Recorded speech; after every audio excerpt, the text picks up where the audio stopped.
Assalamualaikum warahmatullahi wabarakatuh. Halo, hai semuanya. Apa kabar anak-anak ibu hari ini? Alhamdulillah luar biasa, Allahu Akbar. Semoga selalu dalam keadaan sehat walafiat.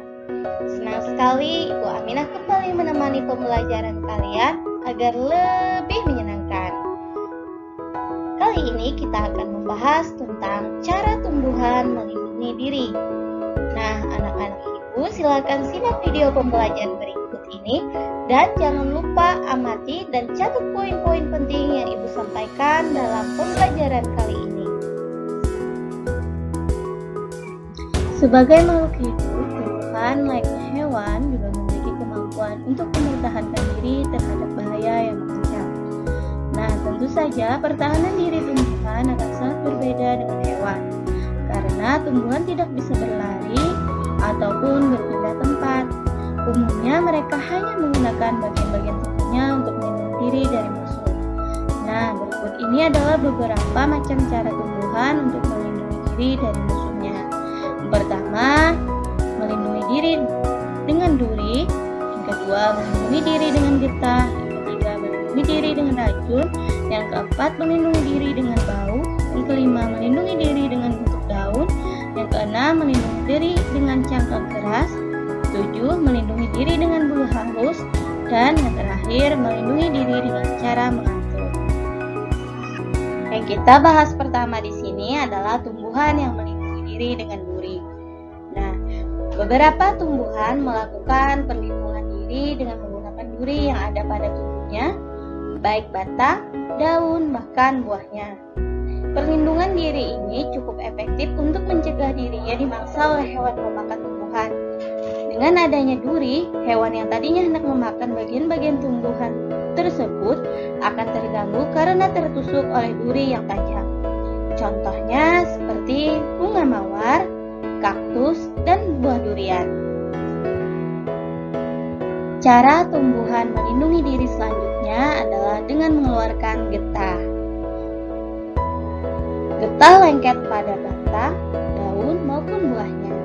Selain berfungsi sebagai media transportasi unsur hara dan fotosintat dalam pembuluh akut, getah juga ternyata dapat berfungsi sebagai media perlindungan diri pada tumbuhan.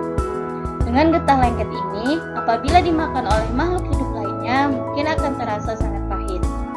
Nah, berikut ini adalah contoh tumbuhan yang melindungi diri dengan mengeluarkan getahnya, yaitu Kamboja. Kamboja merupakan tumbuhan yang mengeluarkan getah yang cukup banyak dan memiliki rasa yang sangat pahit.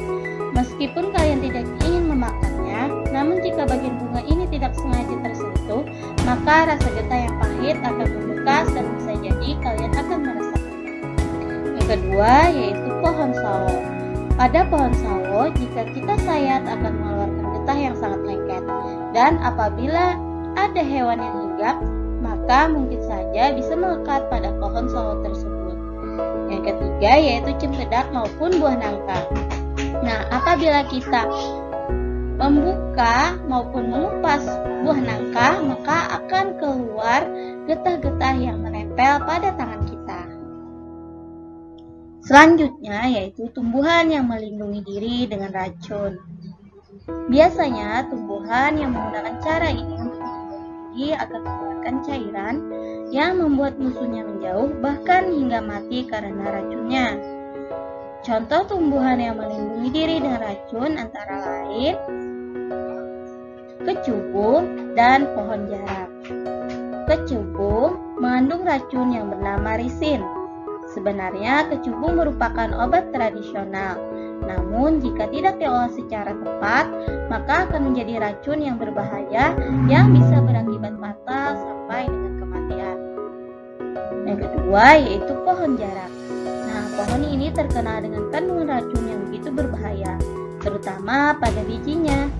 Jika biji jarak sampai termakan, maka bisa berakibat fatal, bahkan bisa kematian. Selanjutnya yaitu tumbuhan yang melindungi diri dengan bau menyengat. Beberapa tumbuhan juga ada yang melindungi diri dengan mengeluarkan aroma tertentu. Nah, contohnya seperti bunga bangkai yang sengaja mengeluarkan aroma bangkai untuk menghindari hewan lain memakannya. Berikutnya, tumbuhan yang melindungi diri dengan daun memanjang dan tajam. Contohnya di sini adalah buah nanas dan pandan. Nah, buah nanas dan pandan ini melindungi diri dengan daun yang memanjang serta tajam, sehingga tidak mudah disentuh oleh hewan ataupun serangga lain yang akan memakan buah maupun daun tersebut. Tumbuhan yang melindungi diri dengan cangkang keras. Tumbuhan ternyata menggunakan cangkang keras dari buahnya untuk bisa melindungi bakal bijinya. Cangkang keras berfungsi untuk melindungi dirinya agar tidak dimakan oleh hewan memakan biji atau tumbuhan, sehingga ia dapat berkecambah dan dapat meneruskan kehidupannya. Berikut ini adalah contoh tumbuhan yang memiliki kulit atau cangkang yang sangat keras untuk dibuka. Yang pertama yaitu buah kelapa. Selain memiliki tinggi yang menjulang, pohon kelapa juga memiliki buah yang dilapisi dengan cangkang tebal dan keras. Karena keras dan tebal, maka untuk membukanya akan membutuhkan usaha keras dan menggunakan cara tertentu. Perlindungan dirinya dari gangguan makhluk hidup lainnya. Yang kedua yaitu biji mahoni. Biji mahoni merupakan inti dari buah pohon mahoni, di mana biji mahoni ini sendiri memiliki sistem pertahanan diri yang cukup bagus karena memiliki kulit yang keras, sehingga bagi makhluk hidup akan sangat susah sekali apabila ingin memakannya, karena memerlukan cara khusus untuk membuka biji mahoni tersebut. Yang ketiga yaitu kelapa sawit. Kelapa sawit sendiri memiliki buah yang kulitnya cukup keras. Itu merupakan salah satu bentuk pertahanan dirinya jika ada makhluk hidup lain berusaha untuk memakan buah dari kelapa sawit tersebut. Cara tumbuhan melindungi diri selanjutnya ialah dengan menggunakan bulunya. Selain dengan duri, beberapa tumbuhan juga melakukan perlindungan diri mereka dengan menggunakan bulu atau rambut yang ada pada tubuh mereka. Sebagian di antaranya menghasilkan bulu atau rambut yang dapat mengakibatkan rasa gatal yang cukup parah pada pemangsanya. Nah, berikut ini adalah contoh tanaman yang memiliki perlindungan diri menggunakan bulu halus, yaitu yang pertama, bambu. Walaupun batang bambu banyak sekali manfaatnya, tapi ada bulu halus yang jika tersentuh akan menyebabkan kulit menjadi gatal. Bulu halus ini bertujuan untuk melindungi bambu dari ancaman musuh agar batang bambu dapat tumbuh dengan baik hingga dewasa. Yang kedua, buah rambutan. Pada tumbuhan buah rambutan bisa tumbuh pada batang, serta terkadang ada pada buah rambutan untuk melindungi dirinya. Ketiga yaitu jelatang. Nah, tanaman ini juga sangat berbahaya karena mempunyai bulu yang sangat halus dan jika terkena kulit dapat menyebabkan perih dan gatal serta panas yang menyengat. Yang terakhir yaitu tumbuhan yang melindungi diri dengan cara menguncupkan daunnya. Sudah banyak mengetahui bahwa ada beberapa tumbuhan yang menguncup ketika merasa terancam oleh bahaya. Hal ini ternyata termasuk sebagai contoh perlindungan diri pada tumbuhan. Tumbuhan yang menguncup setelah mendapatkan rangsangan contohnya adalah kantung semar dan putri malu. Kantung semar merupakan salah satu jenis tanaman karnivora, yaitu memakan serangga-serangga kecil, anak katak, dan pajak.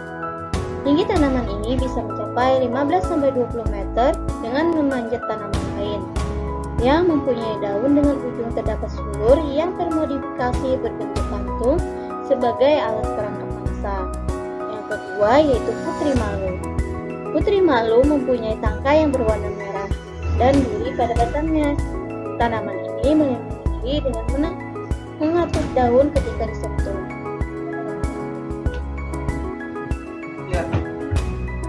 Demikian tadi penjelasan dari Ibu, semoga bermanfaat.